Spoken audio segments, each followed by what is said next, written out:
A disabled black boy gives up his seat to an elderly woman on a crowded bus, a small act of kindness in his everyday life. But today is different. Minutes later, she hands him a note that will change everything. What's written inside? Who is this woman? And why does her message promise to alter the course of his life? Before we get into the story, comment below where in the world you are watching from today.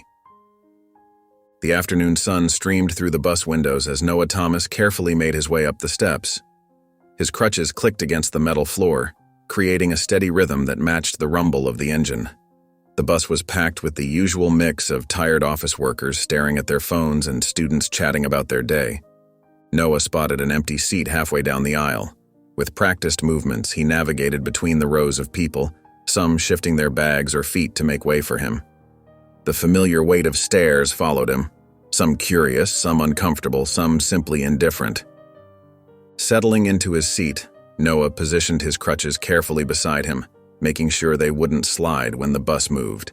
The vehicle lurched forward, and he gripped the rail, feeling the familiar sway of city transit. A few stops later, an elderly white woman in a neat blue dress boarded the bus.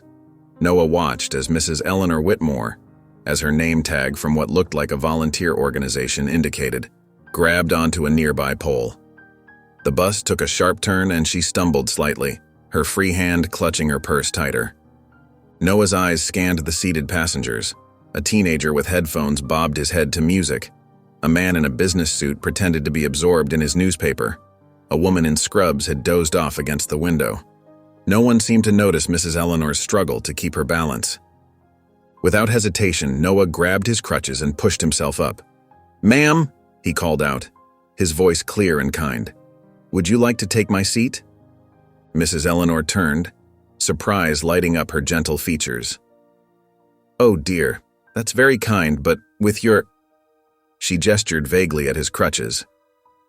"I insist," Noah said with a warm smile. "I'm pretty good at keeping my balance." The bus hit a pothole, making his point as Mrs. Eleanor grabbed the pole tighter. She gave him a grateful nod and made her way to the offered seat. Around them, the atmosphere shifted.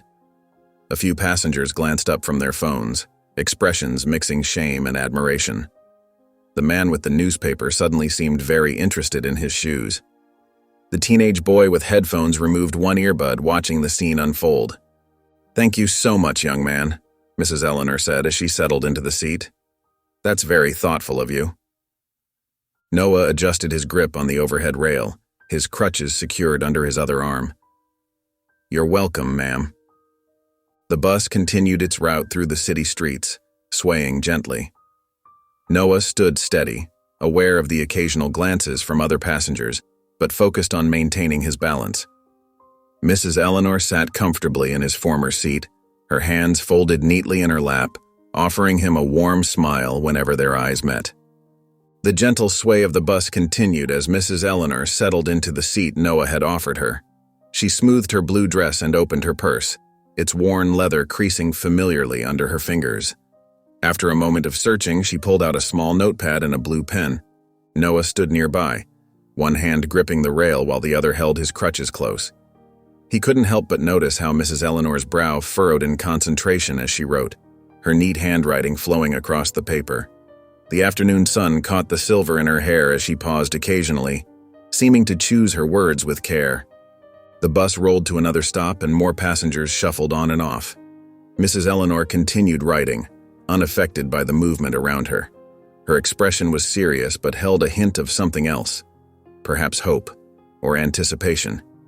As the bus approached the next stop, Mrs. Eleanor pressed the button to signal her departure.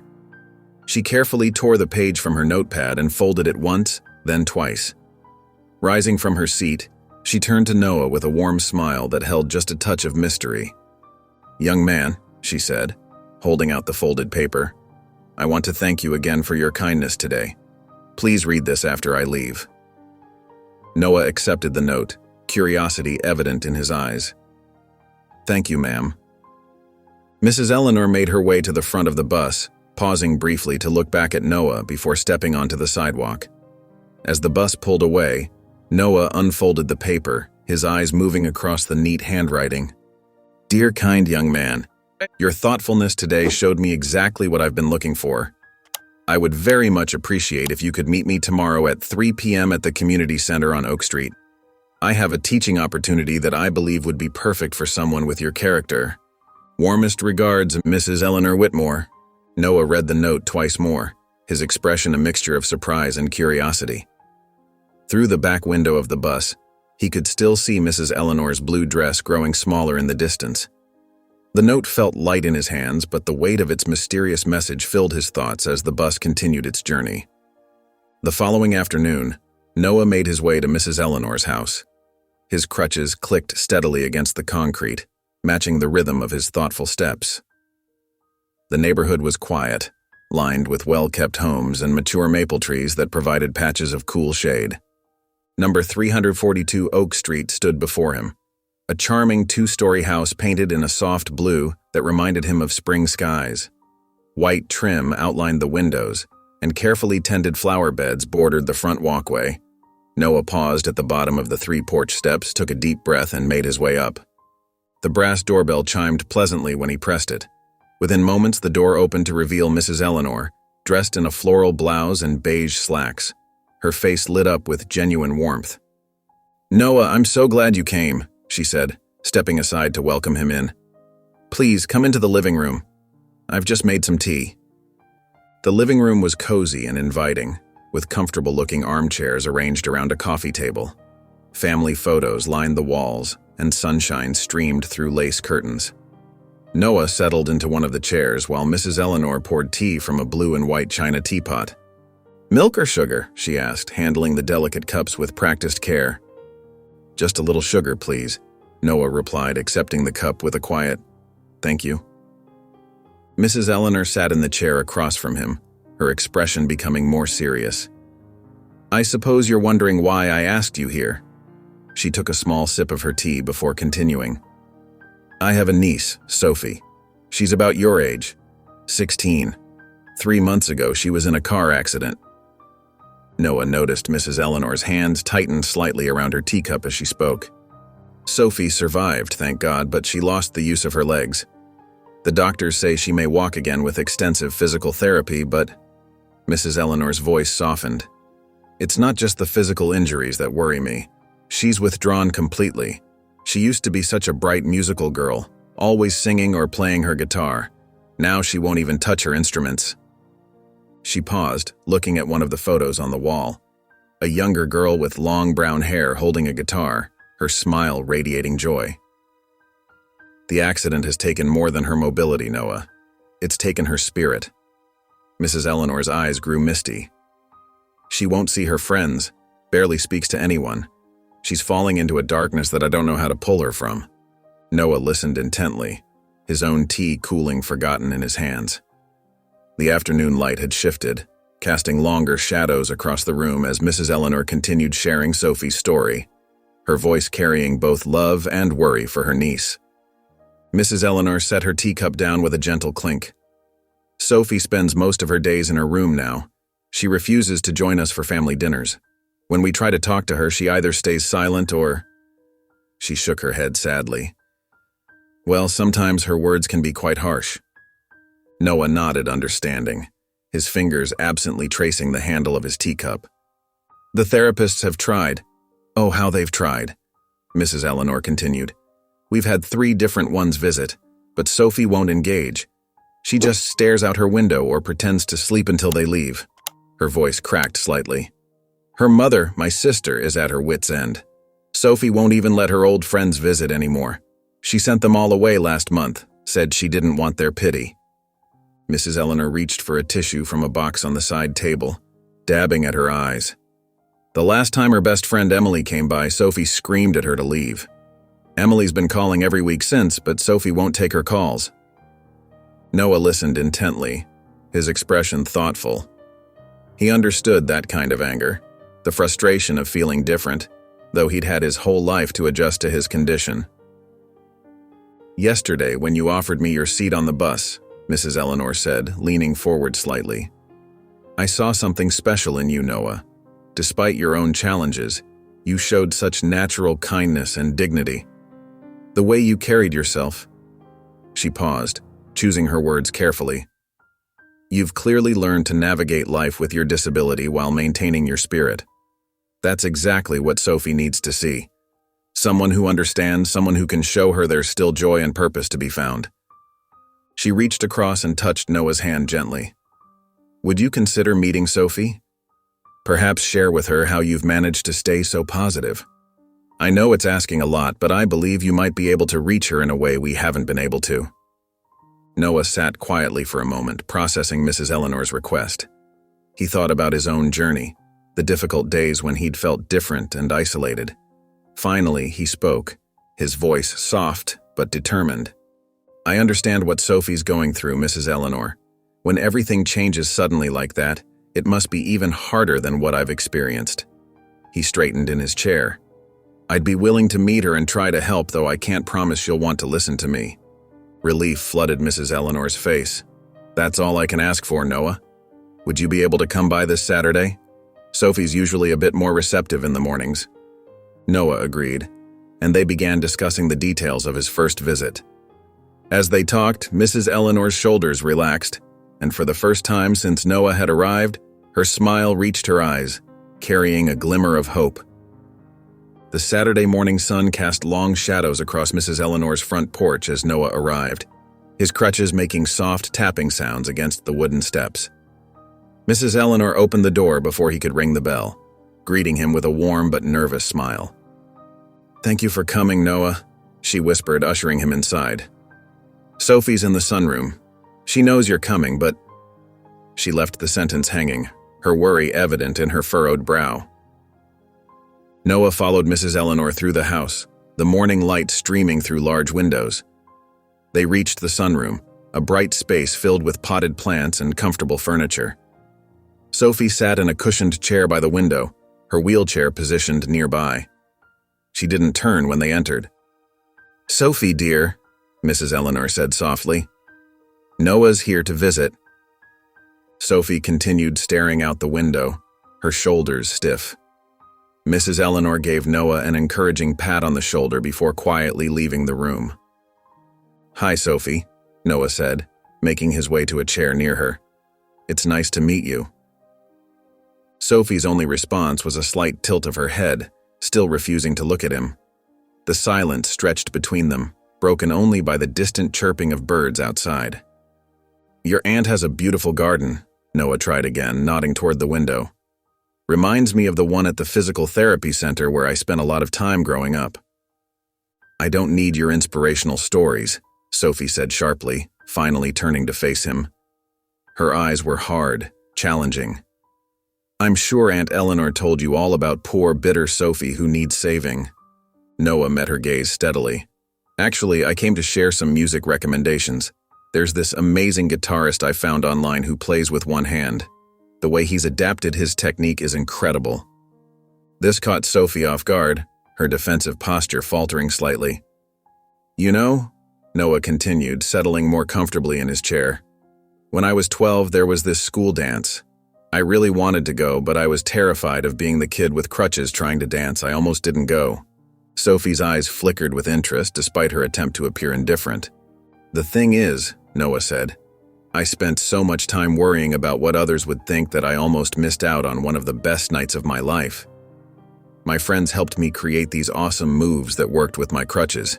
We ended up starting a whole dance trend at school. Sophie's fingers fidgeted with the hem of her shirt. That's different. You've had your whole life to figure things out. I used to… Her voice caught. Everything changed in one day. Noah nodded thoughtfully. You're right, it is different. But feeling like the world's staring at you? Like everything you used to take for granted is suddenly complicated? That part I understand. Sophie was quiet for a long moment, her expression softening almost imperceptibly. Finally, she turned fully toward Noah, her voice barely above a whisper. How do you deal with it? The stares? The way people treat you like you're made of glass? Noah arrived for his next visit with his guitar case slung across his back, carefully balancing it with his crutches. When he entered the sunroom, Sophie's eyes immediately went to the instrument, though she tried to hide her curiosity. I hope you don't mind, Noah said, carefully setting down his crutches and taking a seat. Music helps me think sometimes. Sophie shrugged, but her gaze kept drifting to the guitar as Noah took it out of its case. The instrument was well loved, with a few scratches that told stories of countless practice sessions. Do you play? He asked, running his fingers across the strings in a gentle strum. No, Sophie replied. Then after a pause added, but I used to sing. Noah's face lit up. Really? What kind of music?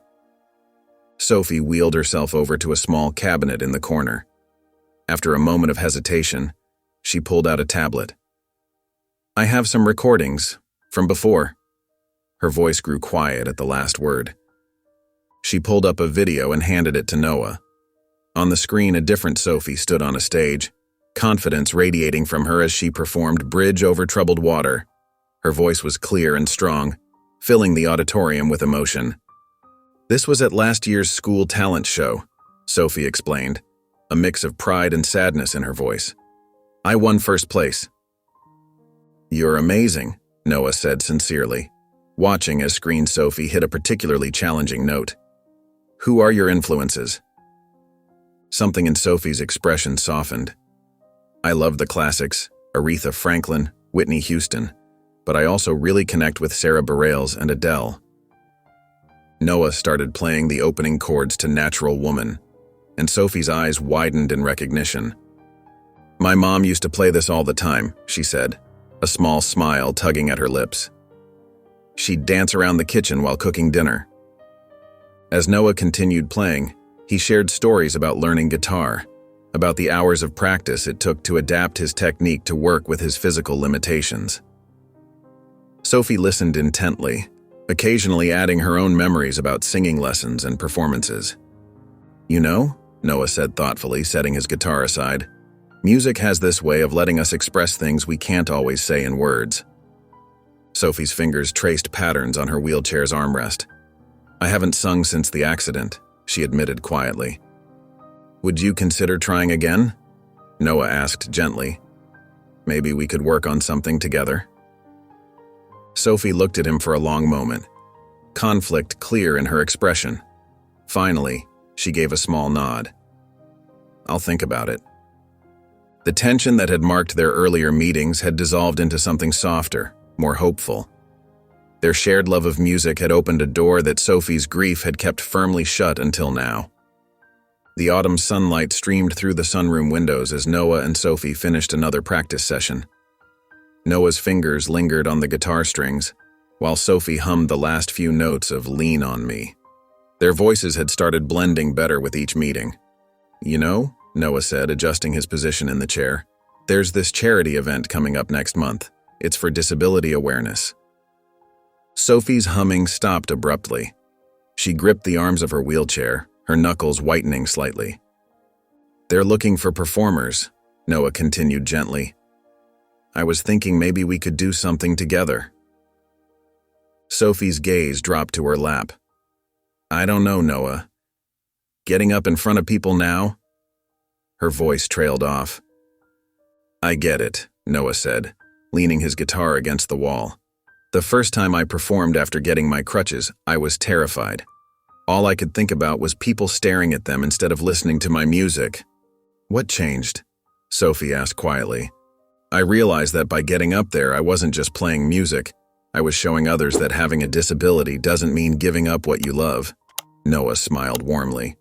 Think about it. How many kids out there might need to see someone like us performing? Sophie wheeled herself to the window, looking out at the garden. You really think we could make a difference? We already are, Noah replied. Remember when you told me about that old video your mom posted of us practicing? The comments from other people dealing with similar situations? That was different, Sophie protested. That was just online. But imagine doing it in person. Imagine showing people that music doesn't care if you use a wheelchair or crutches. Noah strummed a few chords. We could choose any song you want. Make it our own. Sophie turned back toward him, her expression thoughtful. What would we even perform? Well, your voice really shines on those Sarah Bareilles songs, Noah suggested. Or we could do something more classic. Whatever feels right. They spent the next few minutes throwing around song ideas, Sophie gradually becoming more engaged in the conversation. Her initial tension began to ease as they discussed different arrangements and how they could adapt them to their abilities. The event organizers are really supportive, Noah added. They'll make sure we have everything we need to be comfortable on stage. Sophie took a deep breath. I'm not saying yes, she said slowly, but maybe we could work on something, just to see how it feels. Noah's face lit up. That's all I'm asking for. We can take it one step at a time. And if I change my mind? Then we'll have practiced some great music together, Noah assured her. No pressure. Sophie nodded, a small smile forming. Okay, let's start planning what we might do. But I'm still just thinking about it, all right? Absolutely, Noah agreed, reaching for his guitar again. Where should we begin? The first practice session was harder than either of them expected. Sophie's voice cracked and wavered as she attempted to match the notes Noah played on his guitar. Her fingers dug into the armrests of her wheelchair, frustration evident in every tense line of her body. Let's try it again, Noah suggested kindly, adjusting his grip on the guitar. Remember to breathe from your diaphragm like you used to. I know how to sing, Sophie snapped, then immediately looked away. Sorry, it's not the same anymore. Noah nodded patiently. That's okay. We'll find your new voice together. Over the next few sessions, they worked through various songs. Some days were better than others. During one particularly difficult practice, Sophie's voice broke mid-verse, and tears welled up in her eyes. I can't do this, she whispered. Yes, you can, Noah assured her. Your voice is still in there, it's just finding its way back. They experimented with different genres, pop songs that Sophie used to love, folk tunes that complemented Noah's acoustic style, and even some jazz standards. Slowly, they discovered that Sophie's voice had developed a new richness, especially in lower registers. Try this one, Noah suggested one afternoon, playing the opening chords to Bridge Over Troubled Water. The melody was gentler, allowing Sophie's voice more room to breathe. As weeks passed, their sound began to mesh more naturally. Noah learned to anticipate Sophie's breathing patterns, adjusting his playing to support her new vocal style. Sophie, in turn, grew more comfortable with the changes in her voice. During one practice session, Noah introduced Hallelujah by Leonard Cohen. The first few verses were steady but reserved, like their previous attempts. But as they reached the chorus, something shifted. Sophie's voice took on a depth of emotion that hadn't been there before. Her eyes closed as she sang, no longer focused on getting everything technically perfect. The words flowed naturally, carrying all the pain and hope of her journey. Noah's guitar provided a gentle backdrop, supporting but never overshadowing her voice. When they finished the song, there was a moment of profound silence. Sophie opened her eyes, meeting Noah's gaze. Tears glistened in both their eyes, but this time they were tears of accomplishment. That, Noah said softly, was beautiful. Sophie wiped her eyes, a genuine smile spreading across her face. It felt right. For the first time since the accident, it felt like me again. Noah set his guitar aside. Because it was you, not who you used to be, but who you are now. And that voice is just as powerful. They sat together in the sunroom, letting the significance of the moment wash over them. Something had changed. They both felt it. The music had finally broken through. One afternoon, Sophie and Noah shared a plate of cookies seated by a cafe's large windows. They had just finished another successful practice session, and Noah had suggested they reward themselves with a treat. Sophie was mid-laugh at one of Noah's jokes when a familiar voice cut through the cheerful atmosphere. Sophie? Sophie Whitmore. Sophie's smile faded as she turned to see Jenna Mitchell, her former best friend from choir, standing by their table. Jenna's perfectly styled hair and confident posture made Sophie shrink slightly in her wheelchair. Hi, Jenna, Sophie said quietly. Oh my gosh, I haven't seen you in forever. Jenna's voice was too loud, drawing attention from nearby tables. Her eyes darted between Sophie's wheelchair and Noah, curiosity barely masked by artificial cheerfulness. Noah extended his hand. "I'm Noah. Nice to meet you." Jenna barely acknowledged him. "So what have you been up to? I heard through Madison that you're trying to sing again?" The way she said trying made Sophie's stomach clench. "Yeah, actually, Noah and I are preparing for—" "Oh, honey," Jenna interrupted, her voice dripping with false sympathy. "Don't you think that's a bit ambitious? I mean, you haven't performed since before the accident. And let's be honest, you were struggling with those high notes even then." Sophie's face burned. Under the table, her hands balled into fists in her lap. "We're actually doing really well," Noah interjected firmly. Sophie's voice is stronger than ever. Jenna raised an eyebrow. "That's sweet. But Sophie, seriously? The charity event? People are going to expect real talent, not some inspirational moment. I'm just trying to save you from embarrassment." Sophie felt tears pricking at her eyes. All the confidence she'd built up over the past week seemed to crumble under Jenna's cruel words. "I should really get going," Jenna said with a practiced smile. "Good luck with your project." She walked away, leaving behind a heavy silence. Sophie stared at her untouched cookie, her throat tight. "Maybe she's right," she whispered. "Maybe I'm kidding myself." "Hey," Noah said gently, leaning forward. "Look at me." Sophie reluctantly met his eyes. "That girl? She hasn't heard you sing. She hasn't seen how hard you've worked. She has no idea about the power in your voice now." "But what if people laugh?" Sophie's voice trembled. "What if they just see it as some sad attempt to—" "They won't," Noah interrupted firmly. "You know why? Because when you sing, people don't see the wheelchair. They don't see the accident. They hear your soul, Sophie. And it's beautiful." A tear rolled down Sophie's cheek. "I'm scared." "Good," Noah said, surprising her. "Use that fear. Use Jenna's words. Turn them into fuel. When we get up on that stage, we're not just performing for ourselves. We're performing for every person who's ever been told they can't do something." Sophie wiped her eyes, straightening in her chair.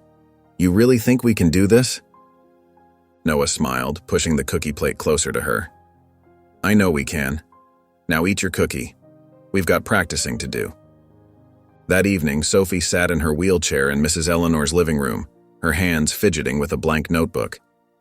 The encounter with Jenna at the cafe still echoed in her mind, but instead of crushing her spirit, it had sparked something new. "I want to tell my story," Sophie announced suddenly, looking up at Noah, who sat across from her with his guitar. "Not just sing, but really tell people what this journey has been like." Noah set his guitar aside, leaning forward with interest. "That's a powerful idea. What made you decide?"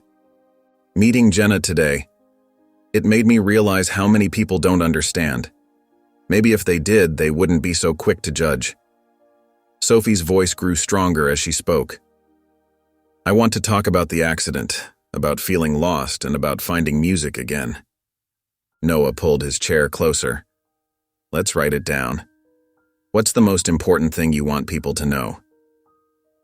Sophie thought for a moment, then began to speak while Noah jotted down notes. "I want them to know that disability doesn't define you, that it's okay to struggle, but it's also okay to dream again." Together, they crafted her message, carefully weaving together her experiences with the songs they had chosen. Noah suggested starting with her life before the accident, then moving through her darkest moments to her current journey of rediscovery.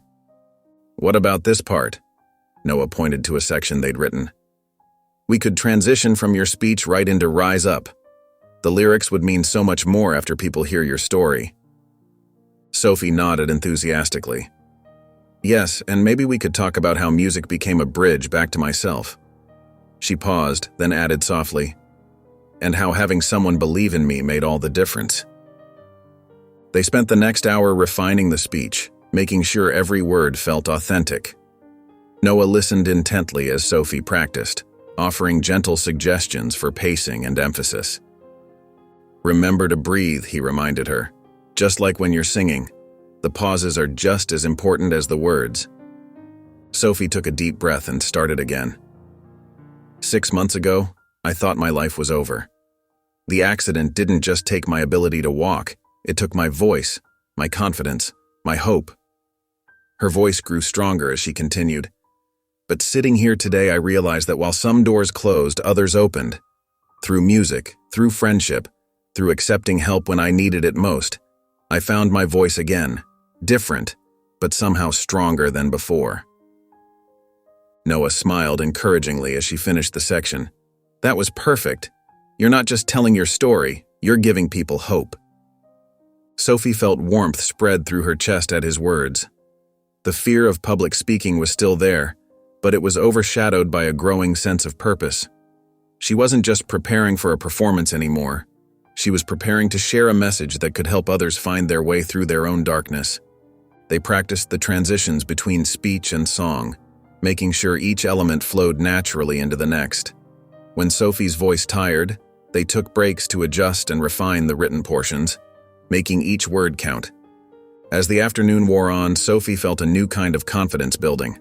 Not the brash self-assurance she'd had before the accident, but something deeper and more genuine. She looked at Noah, who was marking up their notes with colored highlights to help her remember key points. "Thank you," she said simply, "for helping me find the right words." Noah looked up with a warm smile. "These were always your words, Sophie. I just helped you arrange them." The community center's acoustics carried Sophie's voice beautifully through the rehearsal space as she and Noah practiced their charity event performance. Sunlight streamed through the high windows, casting warm patches on the wooden floor where Sophie's wheelchair sat next to Noah's chair. "Let's try that bridge one more time," Noah suggested, adjusting his guitar. "I think we've almost got it perfect." Sophie nodded, took a deep breath, and began singing again. Her voice, rich with emotion, filled the space with a power that made even the custodian pause his sweeping to listen. Unknown to them, a man in a navy blazer had stopped in the doorway, drawn by the music. As they finished the song, the man stepped into the room, his dress shoes clicking against the floor. "Excuse me," he called out, walking toward them with purposeful steps. "I couldn't help but overhear. That was extraordinary." Sophie and Noah exchanged curious glances as the man approached, pulling out a business card from his pocket. "I'm James Davis from Riverfront Records." He handed the card to Sophie. "I produce music for several local bands, and I have to say, your voice is something special." Sophie's cheeks flushed as she examined the card. "Thank you, Mr. Davis. The way you conveyed emotion in that song," Mr. Davis shook his head in admiration. "It's rare to hear such authentic feeling in a performance. Would you mind telling me a bit about your musical background?" As Sophie shared parts of her story, Mr. Davis listened intently, occasionally nodding. Noah watched the exchange, noting how Sophie's confidence grew as she spoke. "Here's what I'm thinking," Mr. Davis said, pulling up a chair. "I'm working with the Riverstones. I'm sure you've heard of them locally. And they're looking for a featured vocalist for their new single. Your voice would be perfect for it." Sophie's eyes widened. "The Riverstones? I used to go to their shows before."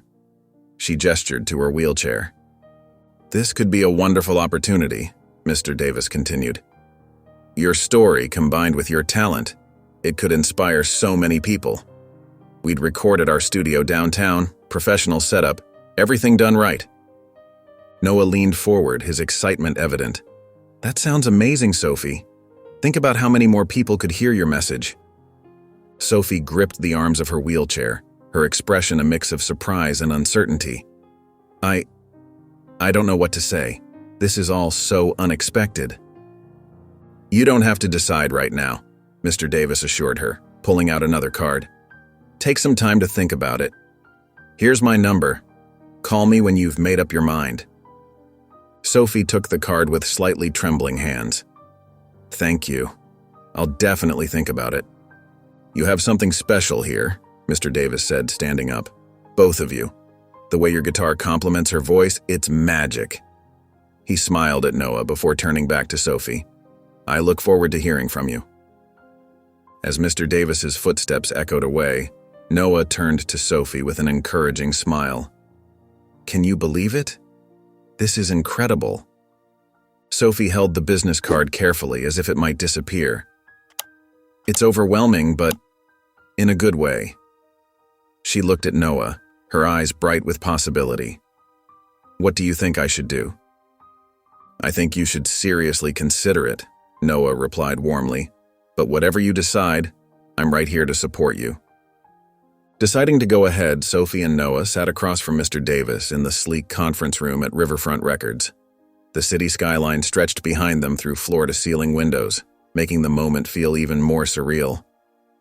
We're excited to have you on board, Mr. Davis said, spreading sheet music across the polished table. The Riverstones have some great ideas for the arrangement. Sophie straightened in her wheelchair, her expression determined. Before we go further, I need to make something clear. Noah has to be part of this. She reached over and squeezed Noah's hand. His guitar work is essential to our sound. Mr. Davis glanced between them, his brow furrowing slightly. We already have a lead guitarist in the band. Noah isn't just any guitarist, Sophie interrupted. He's been crucial to my journey back to music. Our sound together is what you heard that day at the community center. The door opened and 4 members of the Riverstones filed in, carrying an air of casual confidence. Their lead guitarist, Mike, immediately picked up on the tension. What's the situation? Mike asked, pulling up a chair. Mr. Davis explained Sophie's request, which led to a heated discussion about musical arrangement. Mike argued for a more rock-heavy sound, while Sophie defended the acoustic style she and Noah had developed. Look, Noah spoke up, his voice calm but firm. I understand you have a specific sound, and I respect that. Maybe we could find a middle ground? Blend both styles? Mike crossed his arms, considering. Let's hear what you've got. Noah pulled out his guitar, and Sophie began to sing their arrangement. The band members listened intently, their expressions shifting from skepticism to interest. That's different from what we planned, Mike admitted, but I'm hearing possibilities. What if we kept your acoustic guitar as the foundation but added some subtle electric elements? The next hour involved intense musical discussion. Mr. Davis watched as they worked through various arrangements, occasionally offering suggestions. Sophie remained adamant about preserving the emotional core of their performance while being open to enhancement from the band. The raw honesty needs to stay, Sophie insisted. That's what makes our music meaningful. We can work with that, Mr. Davis agreed, making notes. Keep the intimacy, but add layers to make it radio-friendly. By the end of the meeting, they had outlined a plan that everyone felt good about. Noah's acoustic guitar would indeed provide the foundation, with the Riverstones adding complementary elements that enhanced rather than overshadowed their original sound. As they wrapped up, Sophie looked both nervous and excited. This is really happening, isn't it? Noah nodded, gathering his guitar. It is. And we're going to make something amazing. Recording starts tomorrow at 9, Mr. Davis announced, standing. Get some rest. We've got important work ahead. Sophie and Noah exchanged glances, both feeling the weight and possibility of what lay before them. The band members gave encouraging nods as they filed out, leaving Sophie and Noah to absorb the reality of their upcoming studio session. Sophie and Noah settled into their usual corner table at the Maple Street Cafe. Sophie's wheelchair fit perfectly in the space they'd come to think of as theirs. She was still buzzing from their successful rehearsal, her cheeks flushed with excitement. I can't believe how well the harmonies worked today, she said, wrapping her hands around her steaming chai latte. Noah nodded, setting his guitar case against the wall. The band really gets our vision now. It's all coming together. Sophie? A familiar voice cut through their conversation. Sophie froze, her fingers tightening around her cup. Standing by their table was Liam, her ex-boyfriend, looking exactly as she remembered him. Tall, athletic, with those deep brown eyes that used to make her heart skip. I thought it was you, Liam said, shifting uncomfortably. I've been hearing about your music, seeing posts about your upcoming performances. Noah watched the exchange silently, his protective instinct evident in his posture. May I? Liam gestured to an empty chair. After a moment's hesitation, Sophie nodded. I've been wanting to talk to you, Liam began, his voice soft. I was wrong, Sophie. The way I handled everything after your accident? I was a coward. Sophie's hands trembled slightly as she set down her cup. You just disappeared, Liam, when I needed support the most. I know, he admitted, running a hand through his hair. I was young and stupid. I didn't know how to handle it. But seeing you now, how strong you've become, how talented you are. He paused, collecting his thoughts. I've never been more sorry about anything in my life. Sophie felt a complex mix of emotions washing over her, anger, sadness, and a hint of something else she couldn't quite name. She glanced at Noah, finding strength in his steady presence. I'd like to be there for you now, Liam continued, if you'll let me. I've grown up a lot since then, and I realize what I threw away. The cafe's ambient noise seemed to fade as Sophie processed his words. She thought about their shared past, the laughter, the dreams, the plans they'd made. Then she thought about the silence that followed her accident, the unanswered texts, the lonely days of rehabilitation. I appreciate you saying this, Sophie said finally, her voice steady. But I need time to think about it. A lot has changed, Liam. I've changed. Liam nodded, understanding in his eyes. Of course. Take all the time you need. I just wanted you to know how I feel. He stood up, leaving a business card on the table. My number if you want to talk more. Sophie watched him leave, emotions swirling inside her. When the door closed behind him, she let out a long breath she hadn't realized she'd been holding. You okay? Noah asked gently. I don't know, she admitted, looking down at the business card. I never expected. She trailed off, overwhelmed by the encounter. We should probably head out, Noah suggested, noting her distress. Sophie nodded, grateful for the suggestion.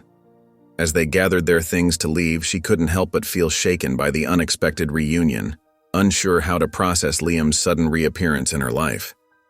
In the evening, Sophie sat between her aunt and Noah, fidgeting with the business card Liam had given her. I keep thinking about what he said, Sophie admitted, her voice quiet. Part of me wants to believe he's changed. Mrs. Eleanor reached over and patted Sophie's hand. Dear, sometimes people come back into our lives to remind us how far we've come. Noah nodded in agreement. You're not the same person you were then, Sophie.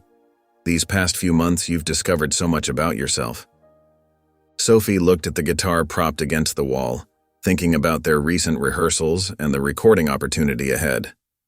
I have, haven't I?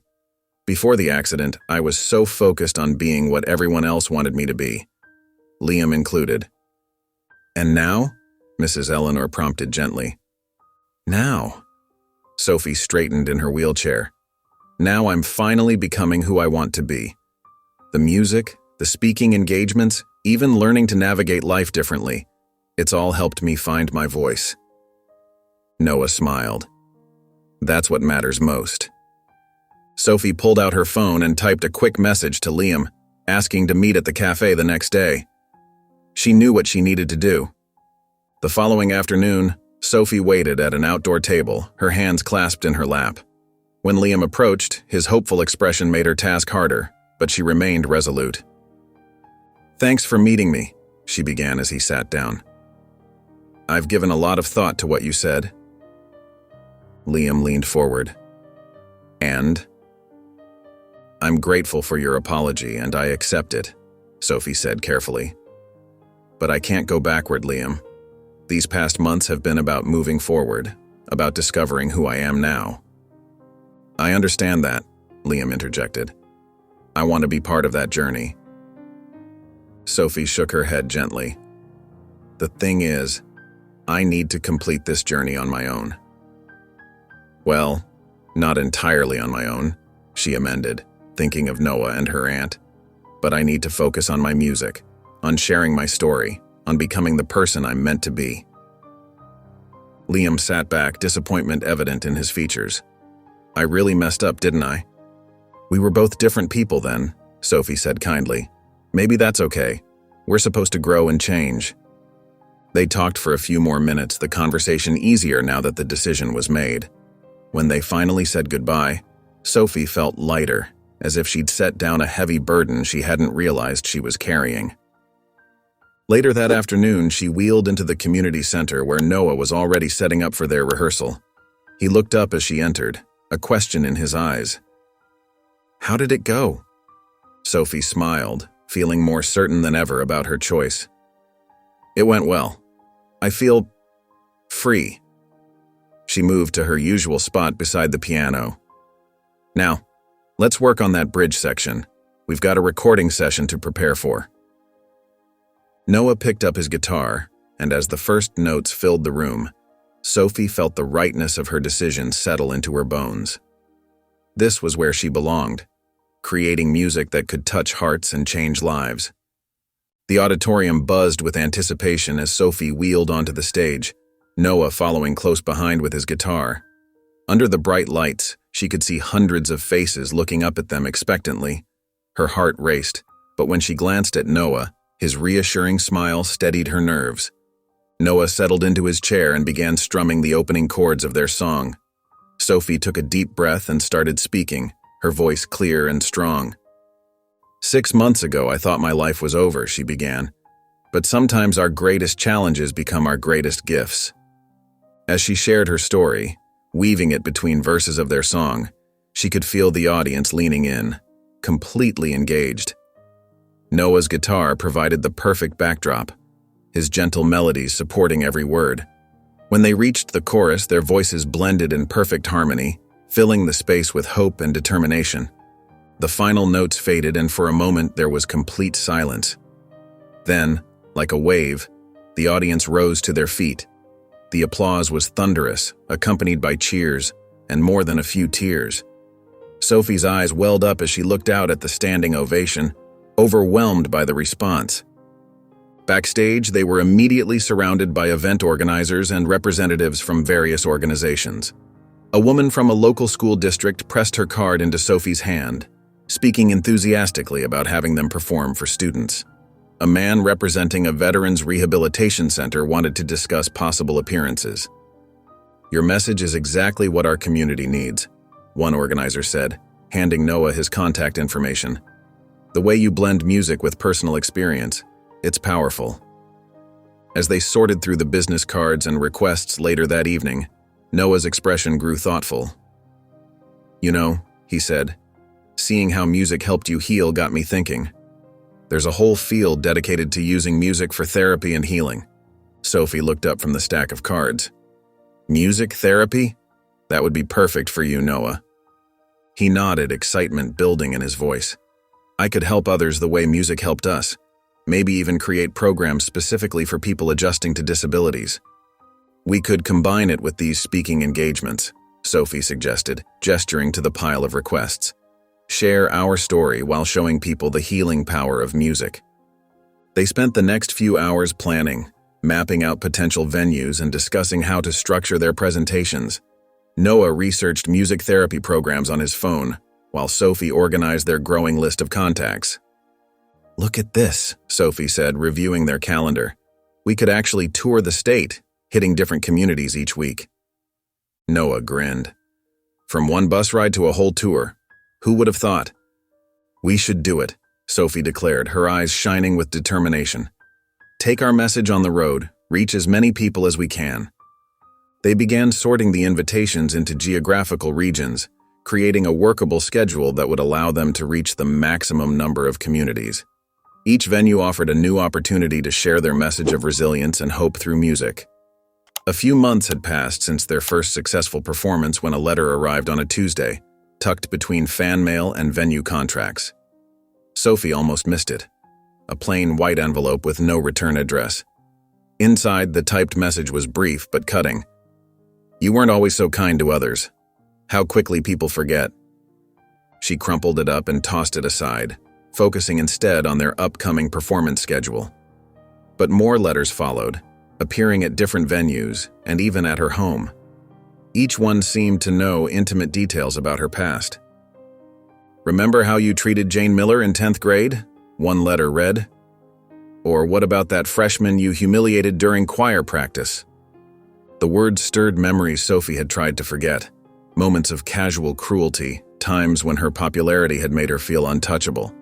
She'd catch herself thinking about them during performances, her voice wavering slightly when it hadn't before.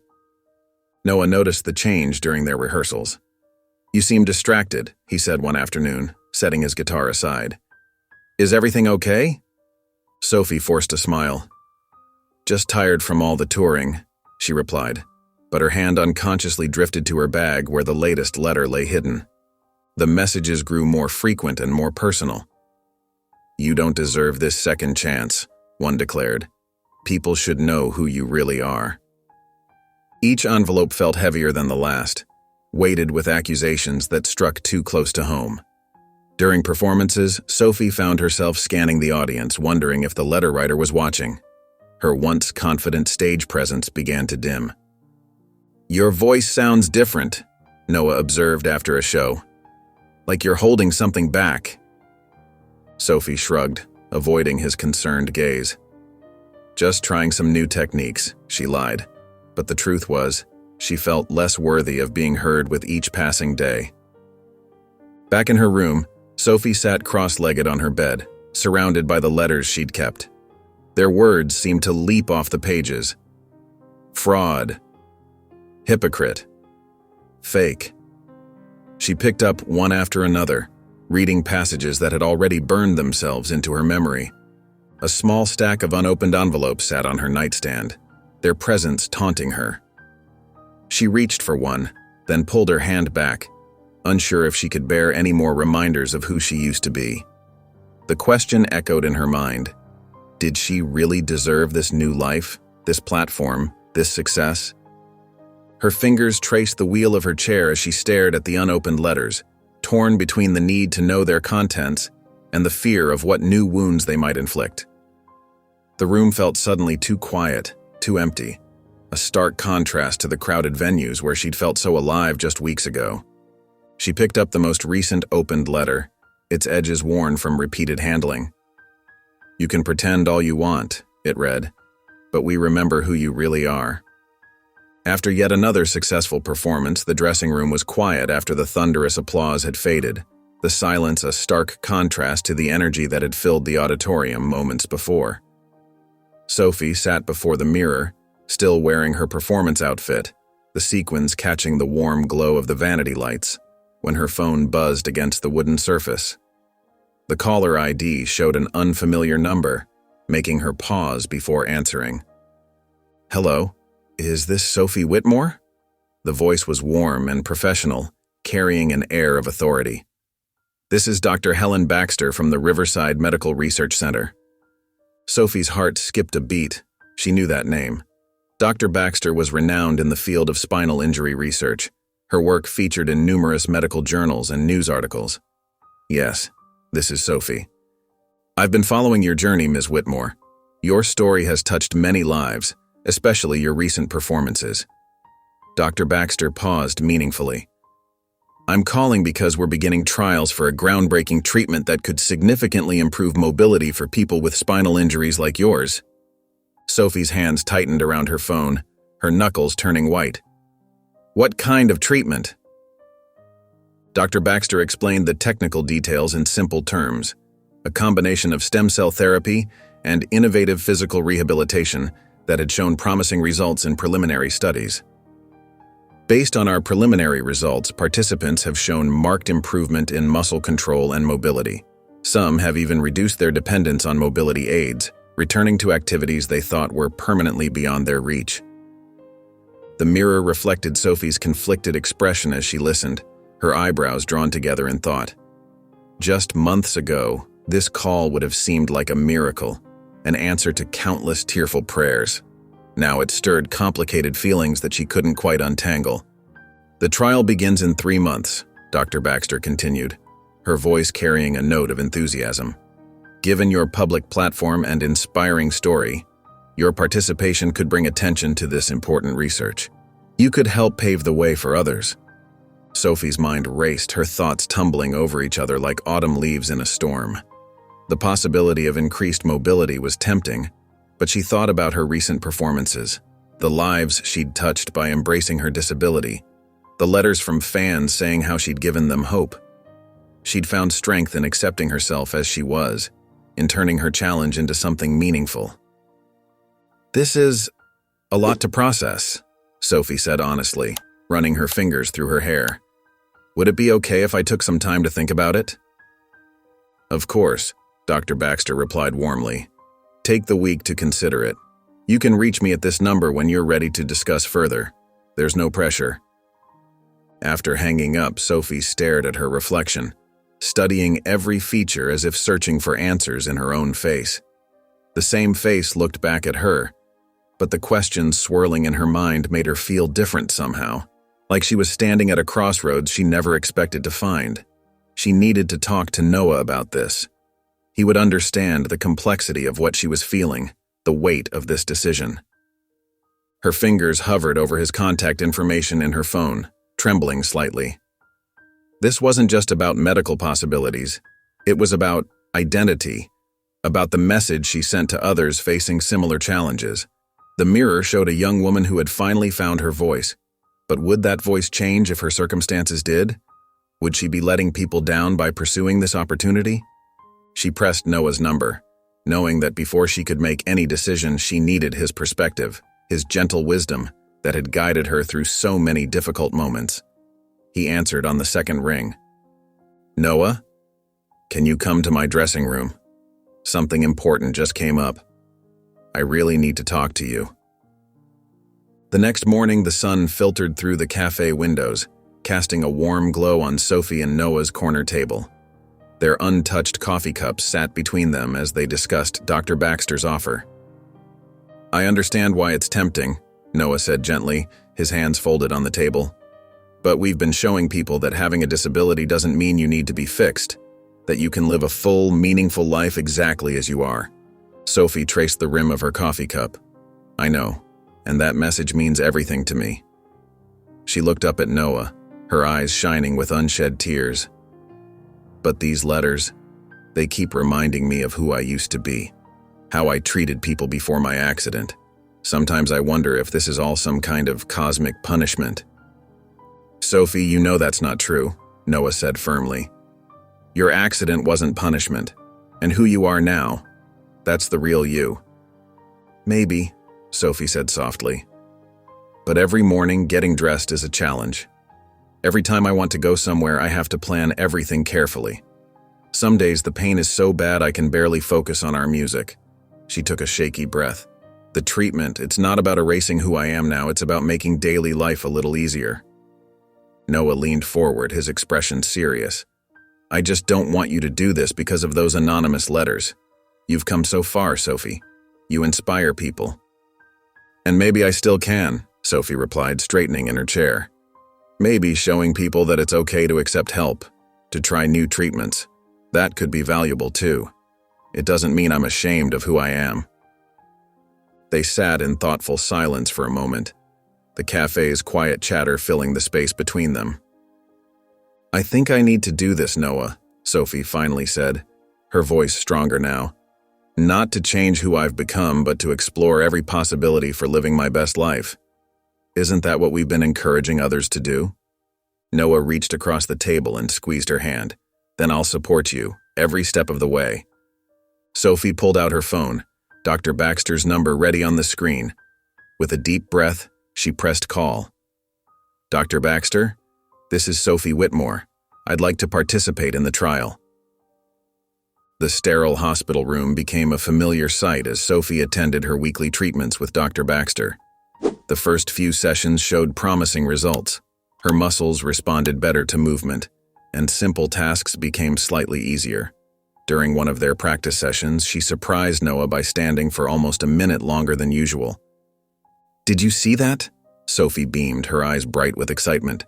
"Dr. Baxter says my muscle response is improving faster than expected." Noah shared her enthusiasm, though his smile held a hint of concern. "That's amazing, Sophie. How are you feeling otherwise?" "A bit tired, but Dr. Baxter says that's normal," she replied, reaching for her water bottle. However, as the weeks progressed, the initial excitement gave way to unexpected challenges. Sophie found herself sleeping through most afternoons, her body heavy with an exhaustion that seemed to seep into her bones. During their music sessions, her hands would sometimes tremble so much she couldn't hold her microphone properly. "I just need to push through it," she insisted when Noah expressed his worry. But her voice lacked its usual confidence. The side effects grew more intense. Some mornings, Sophie woke up with splitting headaches that made even the softest sounds unbearable. Her muscles, instead of feeling stronger, often seized with unexpected spasms that left her gasping for breath. During one particularly difficult treatment session, Dr. Baxter noticed Sophie's distress. "Your body is showing some unusual responses," she said, reviewing the charts. "We might need to adjust the protocol." Sophie sat on the examination table, her shoulders slumped. The weight of her decision pressed heavily on her mind. "I don't understand," she whispered. "Everything started so well." "Medical trials can be unpredictable," Dr. Baxter explained gently. "Each patient responds differently." Noah, who had been waiting outside, entered the room when he heard Sophie's voice crack. He found her with tears streaming down her face. "I don't know who I am anymore," Sophie confessed, her voice breaking. "Before, I at least knew my limitations. Now everything's changing. But not in the way I hoped. What if I made the wrong choice?" Dr. Baxter stepped back, giving them space as Noah moved to Sophie's side. "The people who come to our shows who write to us about how we've helped them," Sophie continued, wiping her eyes. "How can I face them now? What kind of example am I setting?" Noah took her hand, his grip firm and reassuring. "You're showing them that it's okay to be vulnerable, to try new things, even if they don't work out exactly as planned. That's just as valuable as any other lesson we've shared." Sophie looked down at their joined hands, her tears falling onto their fingers. "But what if all this pain is for nothing? What if I've risked everything we've built just because I couldn't accept myself as I was?" "Hey," Noah said softly, "you're still you. Whether this treatment works or not, whether you continue or stop, your strength isn't in your physical condition. It's in here." He gently tapped her chest, right above her heart. Clara sat at her desk, scrolling through Sophie's social media messages, when something caught her eye. A particular phrase in one of the anonymous letters matched perfectly with a comment left on Sophie's latest performance video. The username RachelS2004 sparked a memory. "Wait a minute," Clara muttered, quickly opening her old high school yearbook. She flipped through the pages until she found what she was looking for. Rachel Stevens, class of 2004, standing next to Sophie in the choir photo. The pieces started falling into place. Clara remembered that day clearly. Sophie had made Rachel cry during a talent show audition, mocking her voice in front of everyone. The memory made Clara's stomach twist. With some quick research and social media tracking, Clara found Rachel's current workplace, a small bookstore downtown. The next morning, she walked in, her heart pounding. Rachel stood behind the counter arranging books. She looked up as Clara approached, recognition flickering across her face. "Rachel Stevens?" Clara asked, though she already knew the answer. "Yes," Rachel replied cautiously. "I'm Clara Matthews. I manage Sophie Whitmore's social media." Clara watched as Rachel's expression shifted from confusion to guilt. "We need to talk about the letters you've been sending her." Rachel's shoulders slumped. "How did you figure it out?" "You used the same words in your last letter as you did in your comment on her video. Plus, your writing style is distinctive." They moved to a quiet corner of the store. Rachel's hands trembled as she spoke. "I just couldn't stand seeing her succeed, being praised as this inspiration, when I remember how cruel she was. That talent show, she destroyed my confidence. I never sang in public again." "So you wanted revenge?" Clara asked quietly. "I wanted her to remember who she used to be," Rachel admitted, her voice thick with emotion. "To acknowledge the pain she caused others. But seeing her recent videos, how she's actually helping people now," Rachel trailed off, looking ashamed. Clara called Sophie that evening, finding her resting after another treatment session. "Sophie, I need to tell you something," Clara began gently. "I found out who's been sending those letters. It's Rachel Stevens from high school." Sophie's face paled. Rachel? From the talent show? Yes, she confessed everything. She's been carrying that hurt all these years. Sophie sat in silence, processing this revelation. Her hands twisted in her lap as memories of her past behavior flooded back. I was horrible to her, she whispered. I never even thought about it again, but she's been living with that moment all this time. After a long pause, Sophie straightened her shoulders. I need to see her, she said firmly. I need to face what I did and try to make it right. The autumn breeze rustled through the park's maple trees as Sophie wheeled herself toward the wooden bench where Rachel sat waiting. Her hands trembled slightly on her wheelchair's wheels, but she pressed forward, knowing this conversation needed to happen. Rachel looked up as Sophie approached, her expression a mix of guilt and lingering resentment. The silence between them felt heavy with years of unspoken words. Thank you for meeting me, Sophie said softly, positioning her wheelchair across from Rachel. Rachel nodded stiffly. I suppose you want to know why I sent those letters. I think I already know, Sophie replied, her voice gentle. But I'd like to hear it from you. Rachel's hands clenched in her lap. That talent show audition. You didn't just critique my singing. You humiliated me in front of everyone. You called me tone deaf, said I should stick to the library where silence was golden. Her voice cracked. I never sang again after that day, not even in the shower. Sophie felt tears welling up in her eyes. I remember that day. I was cruel and arrogant, and I thought being mean made me seem important somehow. When I saw you in the news becoming this inspiration to others, Rachel wiped at her eyes. Part of me was so angry. How could someone who hurt others so casually become this symbol of hope? I was a terrible person back then, Sophie admitted, her voice thick with emotion. The accident changed me, yes, but it also forced me to face who I was.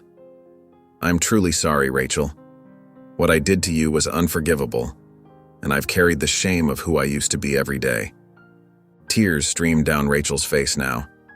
I wanted you to hurt like I hurt, but watching your recent performances, seeing how you help others now, I started feeling ashamed of the letters.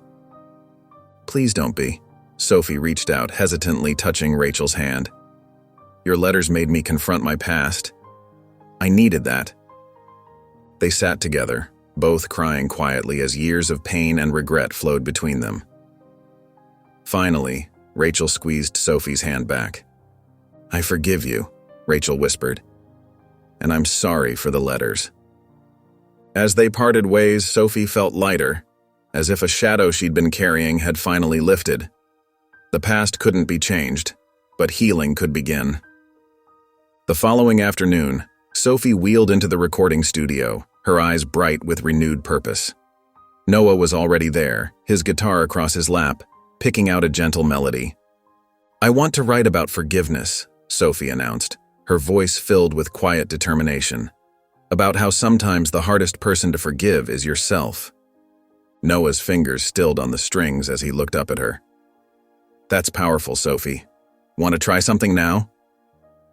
She nodded, moving closer to the microphone. Noah began playing a soft, melancholic progression that seemed to capture the weight of unspoken regrets. Sophie closed her eyes, letting the music wash over her, and began to hum along. Words started flowing naturally like a dam breaking. Shadows of who I used to be, haunting every mirror I see. Her voice trembled with emotion but grew stronger with each line. Noah added subtle harmonies, his guitar work weaving through her vocals like a gentle embrace. They spent hours refining the melody, adjusting lyrics and finding the perfect balance between vulnerability and strength in the music. What if we add a bridge here? Noah suggested, playing a slightly different chord progression. Something about transformation? Sophie's face lit up. Yes, something like, through the darkness of what was, into the light of what could be. They worked tirelessly, breaking only for water and quick snacks. The song evolved organically, incorporating elements of both their journeys, Noah's lifelong resilience and Sophie's path to redemption. By evening, they had created something special. The final version started soft and contemplative, building to a powerful chorus about facing one's past and choosing to grow. Sophie's voice soared with newfound confidence, while Noah's guitar provided a steady foundation of hope and healing. As they played it through one last time, Sophie felt tears rolling down her cheeks, not tears of sadness or regret, but of release and joy. Noah smiled at her from behind his guitar, understanding in his eyes. "This is it," he said softly when they finished. "This is the song we've been meant to write." Sophie nodded, wiping her eyes. "It feels like everything we've been through led us to this moment, this message." The song they'd created was more than just music. It was a testament to their journey, a bridge between past and present, and a beacon of hope for others who might be struggling with their own paths to forgiveness. A few days later, one evening, Sophie and Noah wrapped up another practice session. Their new song about forgiveness had opened something between them, a deeper understanding that went beyond their musical partnership. Sophie watched Noah as he carefully packed away his guitar. His gentle movements, the way his hands treated the instrument with such care, reminded her of how he'd handled her own fragile emotions over the past months. "Remember when we first met?" Sophie asked, breaking the comfortable silence. "I was so awful to you." Noah looked up with a warm smile. "You weren't awful. You were hurting. But you saw past that," she said softly. "You saw me, the real me, even when I couldn't see myself." They settled into the studio's small break room, sharing a pizza they'd ordered earlier. The intimate space felt different tonight, charged with unspoken emotions. "Can I tell you something?" Noah set down his slice, his expression serious. "When I was younger, before I met you, I used to think my disability defined me. But helping you through your journey, it showed me how much more there is to who we are." Sophie wheeled closer to him, her heart beating faster. "You've shown me that too, Noah. You've helped me see that my wheelchair isn't my whole story." Their eyes met, and Sophie felt her breath catch. The way Noah looked at her, it wasn't with pity or obligation, but with genuine admiration and something deeper. "You know," Noah said, his voice slightly shaky, "these past few months, working with you, watching you grow, it's been incredible." Sophie reached out and touched his hand. "It's been more than that. You've become—" She paused, gathering courage. "You've become the most important person in my life." Noah intertwined his fingers with hers. "Sophie, Before he could finish, they were interrupted by the sound of their latest recording playing faintly through the studio speakers. Their song about forgiveness filled the air, and they both listened, recognizing how their emotions had been woven into every note. When Noah started singing along softly to the bridge they'd written together, Sophie joined in. Their voices blended in perfect harmony, just as they had so many times before, but this time felt different. Each word seemed to carry the weight of their growing feelings. As the last notes faded, they found themselves drawn closer together. Noah gently brushed a strand of hair from Sophie's face, his touch lingering. "I think I'm falling in love with you," Sophie whispered, her voice trembling with vulnerability and truth. Noah's eyes softened with emotion. "I think I already have," he replied, pulling her into a gentle embrace that said everything words couldn't express. In that moment, surrounded by the instruments that had brought them together, they held each other, acknowledging the beautiful transformation of their relationship from mentorship to friendship to love. In the days following their heartfelt confession, Sophie and Noah found themselves back in the studio, their creative energy amplified by their deepened connection. The morning light streamed through the windows as Noah strummed his guitar, experimenting with different chord progressions. "What if we started with something gentle?" Sophie suggested, her fingers dancing over the piano keys. "Like this." She played a soft melody that seemed to capture the tenderness of their journey. Noah's eyes lit up. "That's beautiful. It reminds me of that moment when you first really opened up to me." They worked seamlessly together, building the song layer by layer. Sophie contributed lyrics about transformation and acceptance, while Noah wove in metaphors about seeing beauty in unexpected places. Their personal experiences flowed naturally into the verses: Sophie's struggle with her disability, Noah's unwavering support, and their shared path to love. "Listen to this bridge," Noah said, playing a sequence of chords.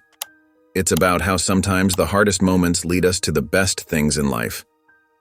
Sophie smiled, understanding exactly what he meant. She began to sing along, her voice carrying the emotion of their shared experiences. "Through the darkness we found light. In our scars we found our flight. Every step, though hard it seemed, led us right where we were meant to be." As the afternoon wore on, they refined the arrangement, adding harmonies and instrumental sections that complemented their voices. The song took shape organically, reflecting both their individual journeys and their intertwined paths. "This feels different from anything we've written before," Sophie observed, reviewing their work. "It's more honest." Noah nodded, reaching for her hand. "Because now we're not just telling our separate stories. We're telling our story together." During a break, they received an email from their manager about an upcoming music festival, one of the largest in the region. The timing seemed perfect for debuting their new song. "Think about it," Noah said excitedly, "sharing this message with thousands of people." Sophie squeezed his hand, showing them that love doesn't see limitations. They immediately began planning the performance, reaching out to musician friends who could help bring their vision to life.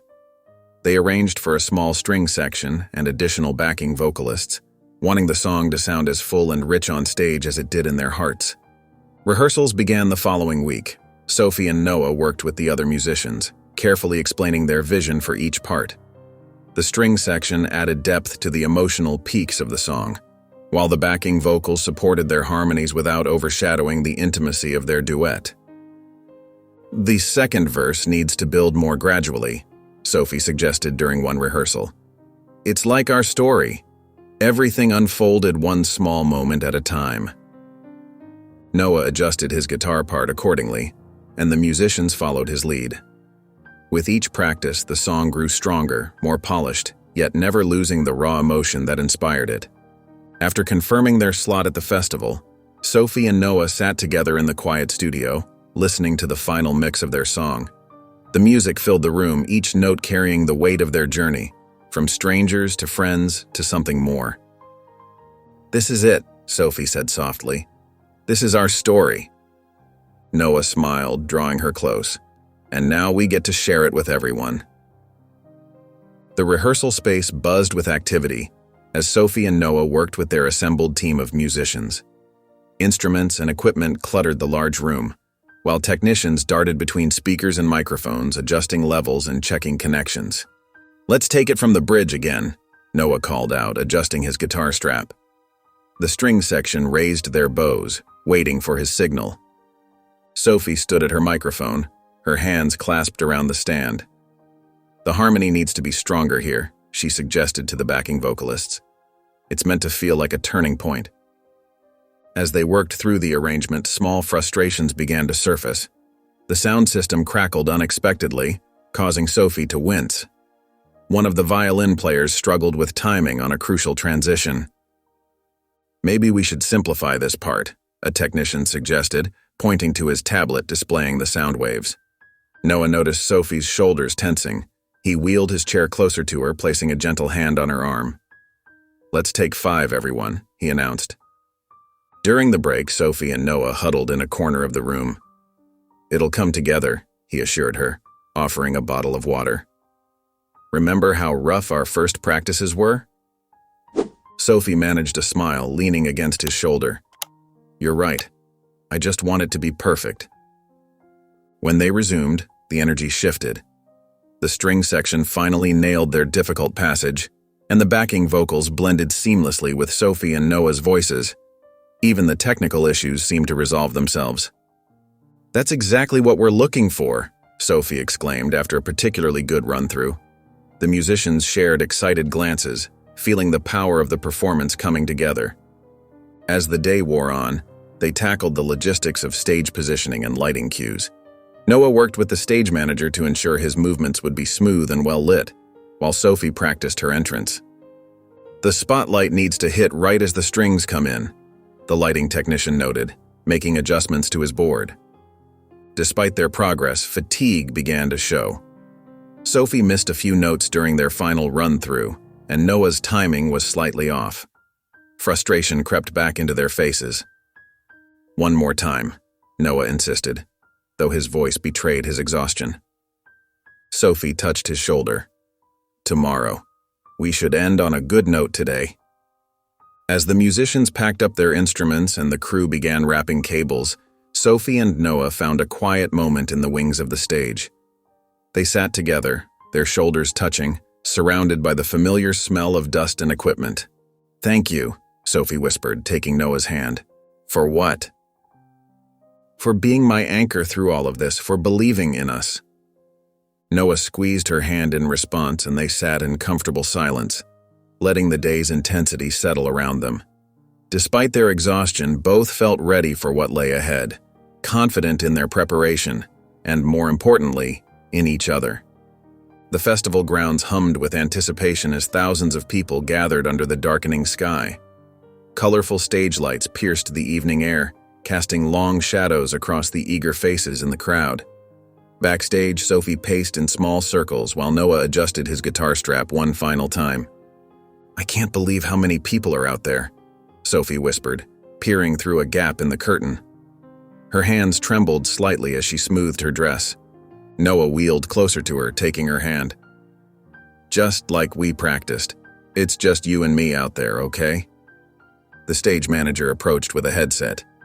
5 minutes, guys." Sophie took deep breaths while Noah strummed a few quiet chords, both of them finding their center in the familiar ritual. The backing band took their positions on stage, and the crowd's murmur grew louder. When the announcement came, Sophie and Noah emerged into the spotlight. The audience fell silent, creating an intimate atmosphere despite the vast space.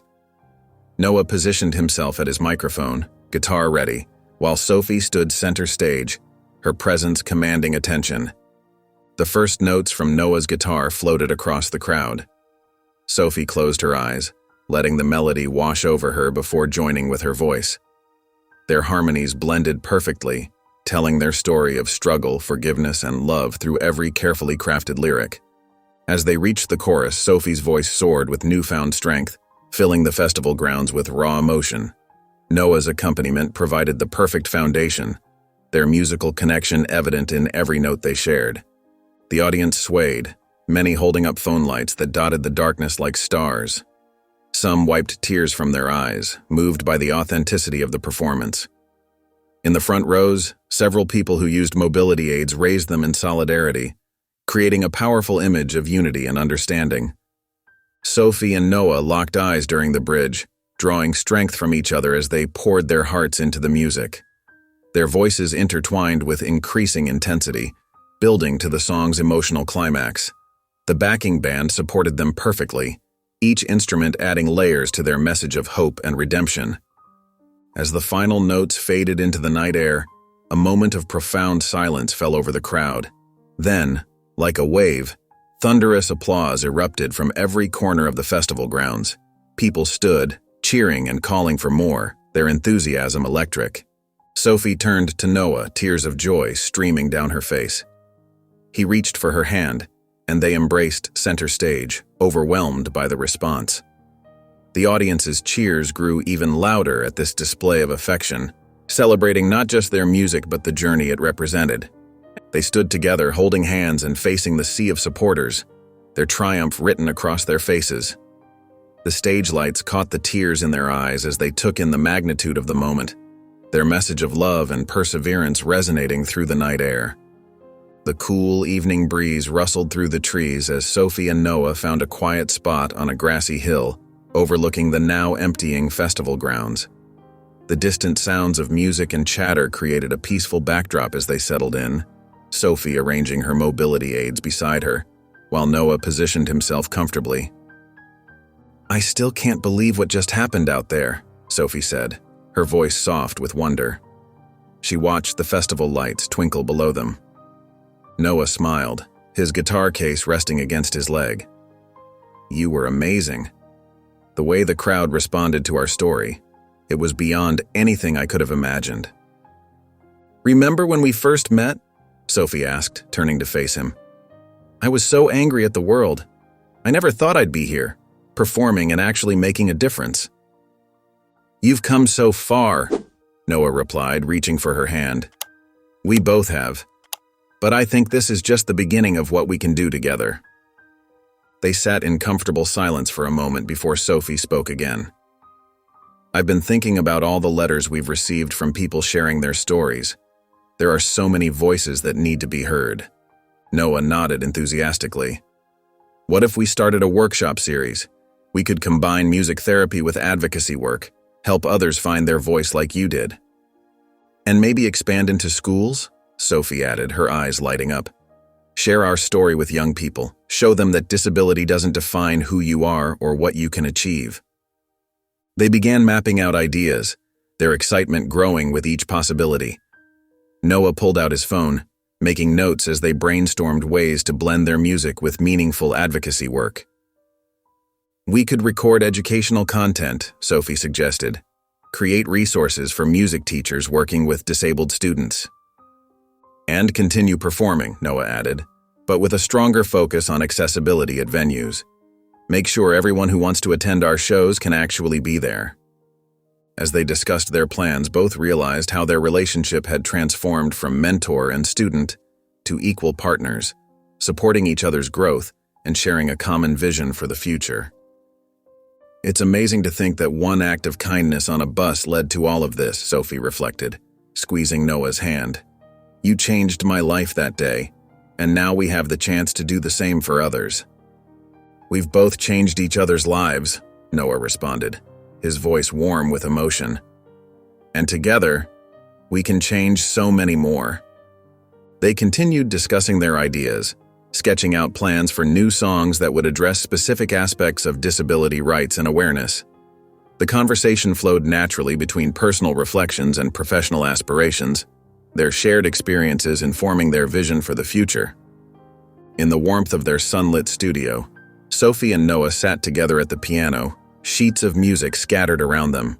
Sophie's fingers danced across the keys while Noah strummed his guitar, working out the melody for their newest song.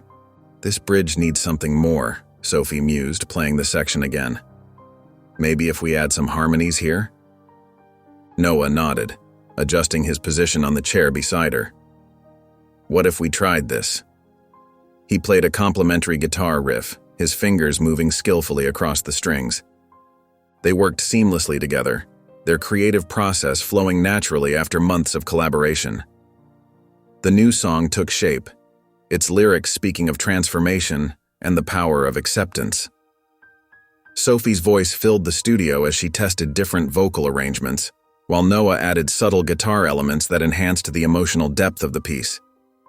Between recording sessions, they spread out a calendar on the studio's coffee table, marking potential venues and dates for their upcoming tour. Sophie pointed to various locations, noting which venues needed accessibility improvements. "We should include workshops at each stop," Noah suggested, making notes in his journal.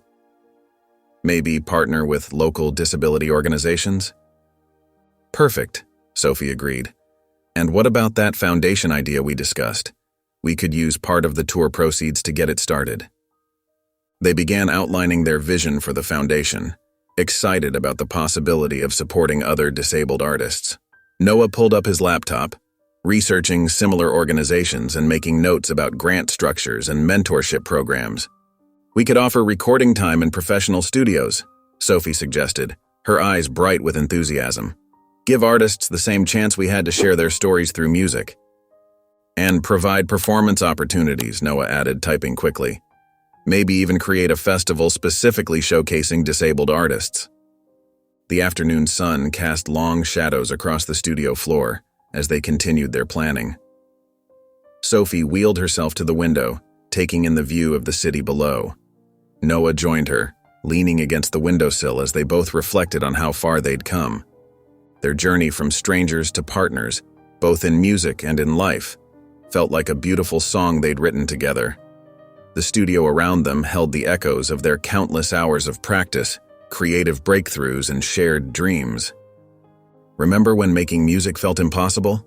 Sophie asked softly, looking up at Noah.